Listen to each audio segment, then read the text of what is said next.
Arch Manning mania is real. And just to see the way that I listen, I don't think anybody was watching a lot of Isidore Newman tape, That said, seeing him do his thing in place of an injured Quinn Ewers, and his thing includes him running away from people like Trevor Lawrence, I don't think people saw that one coming.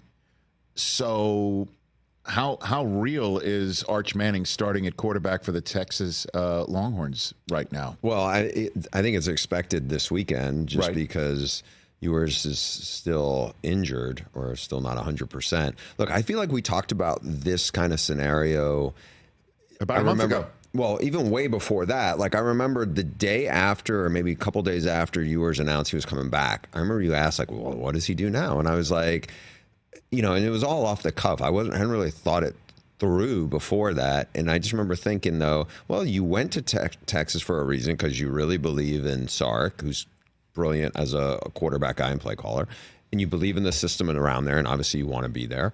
And also the reality was Quinn Ewers has gotten hurt in the previous 2 years and missed a couple games.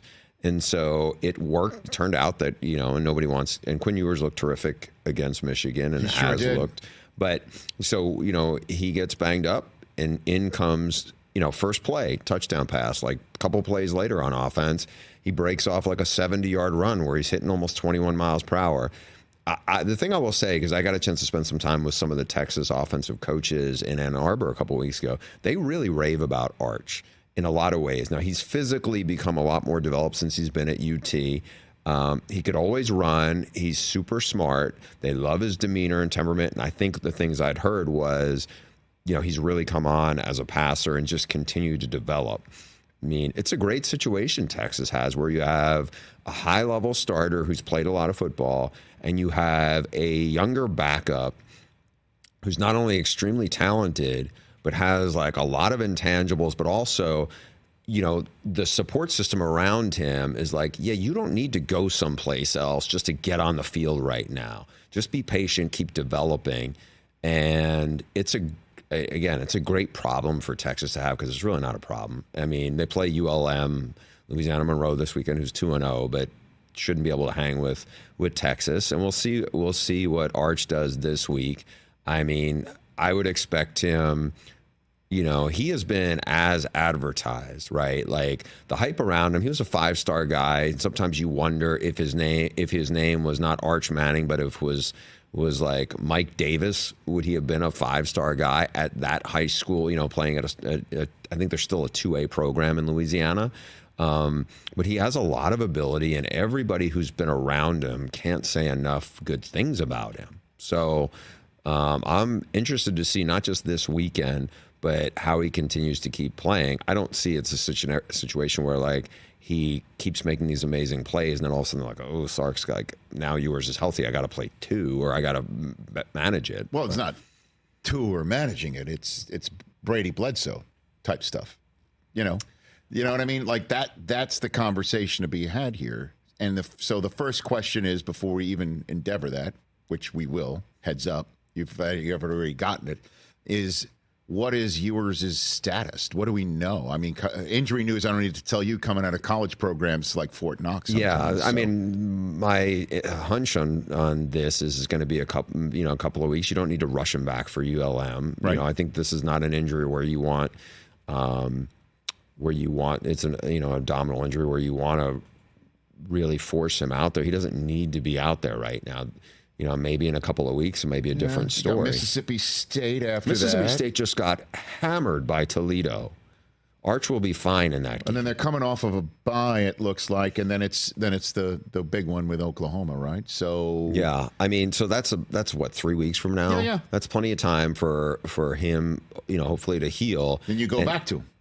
Yeah, you would think. Yes, I mean, he's played a lot of big games. I think it's great to know though, like, you have Arch, and Arch is going to keep developing and get live game reps. And also, by the way, the receivers are still new. They're really talented, but you had the 2 guys who went high in the draft last year.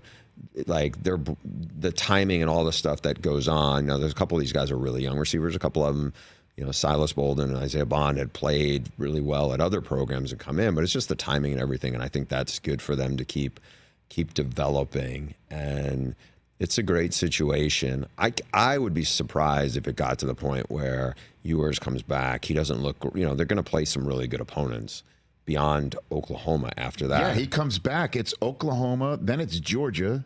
That's the one, right? So, Georgia is still loaded. I know they struggled with Kentucky last week, but if that's a game, it's tight.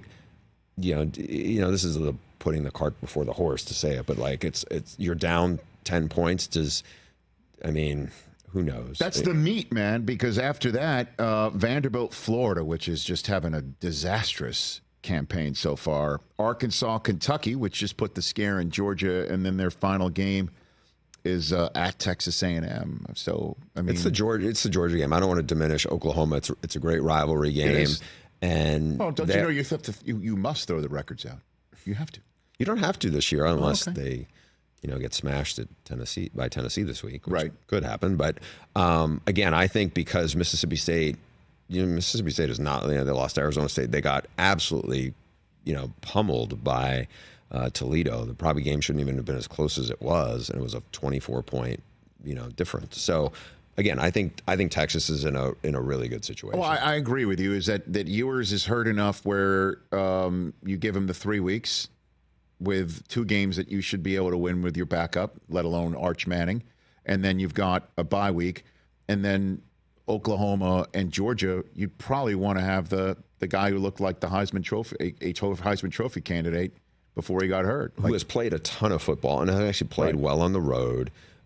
He is, to his credit, and I think because we talk a lot about Arch, I think to Ewers' credit, he has developed really nicely there. I think he is, he's got good arm talent. I think he showed some really good mobility against a Michigan defense that looked honestly kind of lost. And again, credit to Texas for doing that. And I think it's, if you ask me who has the best quarterback situation in college football right now, it's Sarks. Catch the Rich Eisen Show every single day on the Roku Channel, 12 to 3 Eastern for free.